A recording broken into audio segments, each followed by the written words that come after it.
ایک مرتبہ عید کے ایام قریب آنے لگے۔ ایک شخص حضرت امام علی رضی اللہ تعالیٰ عنہ کی خدمت میں آیا اور عرض کرنے لگا، یا علی، میری دعائیں قبول نہیں ہوتی، میرے اعمال بد ہیں۔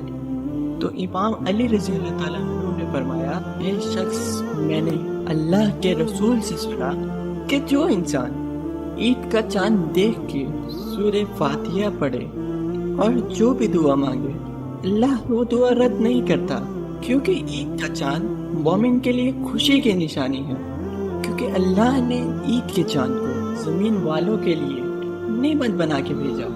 جو شخص عید کا چاند دیکھ کر خوش ہوتا ہے اور اس وقت جو بھی دعا مانگتا ہے، اللہ وہ دعا رد نہیں کرتا۔